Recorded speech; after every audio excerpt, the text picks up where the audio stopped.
বর্তমান বিশ্বে শত্রুপক্ষকে ঘায়েল করার প্রধান হাতিয়ার হলো মিসাইল, কারণ পারমাণবিক বোমা তো নিষিদ্ধ।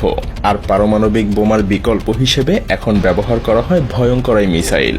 সম্প্রতি ইরান ইসরায়েলের আয়রন ডোমকে ফাঁকি দিয়ে ইতিহাসের পাতায় এক ভয়ঙ্কর অধ্যায় যোগ করেছে, যা বিশ্ববাসীকে দেখিয়ে দিয়েছে মিসাইলের ভয়াবহ ক্ষমতার আসল পরিচয়।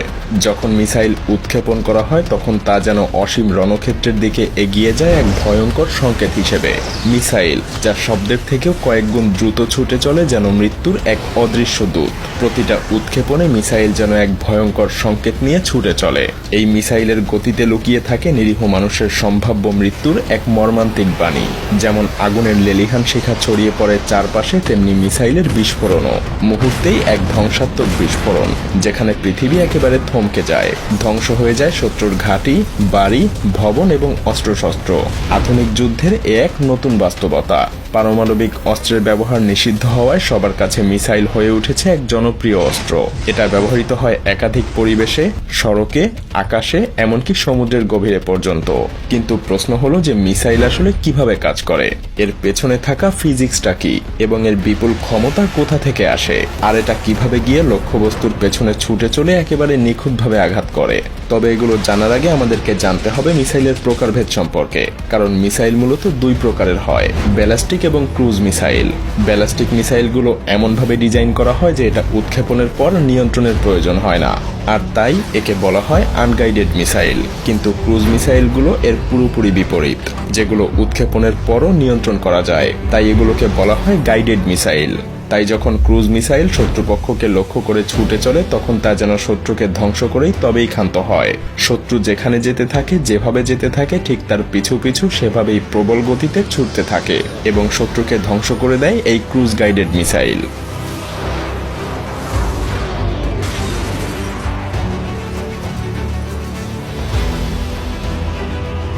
মিসাইল কিভাবে গতিশীল লক্ষ্যবস্তুতে গিয়ে আঘাত করতে পারে তা জানার আগে চলুন জেনে নেই ভয়াবহ এই মিসাইলের মধ্যে কি কি পদার্থ লুকিয়ে থাকে।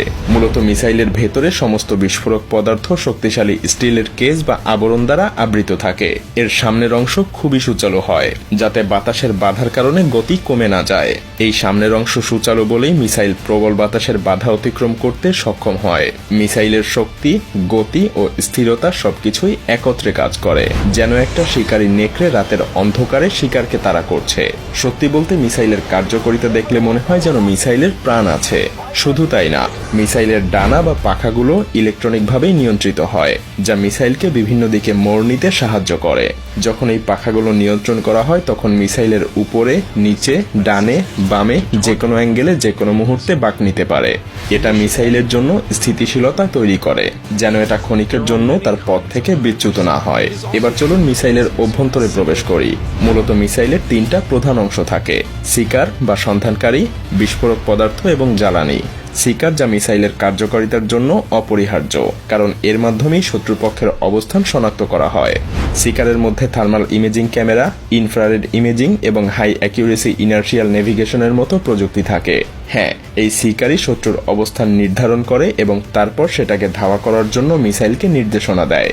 এরপর আসে ওয়্যারহেড, যেখানে বিস্ফোরক পদার্থ থাকে। এই ভীতিকর অস্ত্রের ডিটেকশন বা শনাক্তকরণ থেকে শুরু করে ধ্বংস পর্যন্ত সবকিছুই জড়িত থাকে একটা নিখুঁত পরিকল্পনার মধ্যে। আর মিসাইলের শব্দের থেকেও দ্রুত গতিতে ছুটে চলার শক্তি আসে জ্বালানি থেকে। কঠিন এবং তরল দুই ধরনের জ্বালানি ব্যবহার করা হয় মিসাইলে। অধিকাংশ মিসাইলে সাধারণত কঠিন জ্বালানি পদার্থই ব্যবহার করে, সেই সাথে থাকে এই জ্বালানিকে জ্বালিয়ে দেওয়ার জন্য বিভিন্ন ধরনের অক্সিডাইজার। এই অক্সিডাইজারের মূল কাজ হলো জ্বালানিকে জ্বালিয়ে দেয়া, আর তাই জ্বালানি এবং অক্সিডাইজার একসাথেই প্যাক করা থাকে একটা ধাতব আবরণে, যা ইলেকট্রিক্যাল হাই ভোল্টেজ তৈরি করে। এটা যখন জ্বলে ওঠে তখন প্রোপেলান্টের দহন প্রক্রিয়ার মাধ্যমে মিসাইলের নিচের দিকের নজেল দিয়ে প্রবল গতিতে গ্যাস নির্গত হতে থাকে। নজেল দিয়ে প্রবল গতিতে গ্যাস নির্গত হওয়ার শক্তি বিপরীত দিকে মিসাইলের বডিকে প্রবল গতিতে সামনের দিকে ছুটে চলতে বাধ্য করে, আর এভাবেই মিসাইল প্রবল গতিতে লক্ষ্যবস্তুকে ধাওয়া করতে পারে। কিন্তু এখন একটা গুরুত্বপূর্ণ প্রশ্ন হলো, মিসাইল কিভাবে লক্ষ্যবস্তুকে শনাক্ত করে এবং তা ধ্বংস করতে সক্ষম সক্ষম হয়। আমাদেরকে মনে রাখতে হবে মিসাইল যে কোনো জায়গা থেকেই উৎক্ষেপণ করা যায়। এটা হতে পারে আন্ডারগ্রাউন্ড, ফাইটার জেট বা গাড়ি থেকে। তবে মিসাইলের একটা বেজ স্টেশন থাকে, যেখানে একটা রাডার থাকে যা তার চারপাশে রেডিও ওয়েভ ছাড়তে থাকে। যখন শত্রুর কোনো ফাইটার জেট লক্ষ্যবস্তুর রাডারের রেঞ্জে প্রবেশ করে তখনই এটা শনাক্ত হয়ে যায়।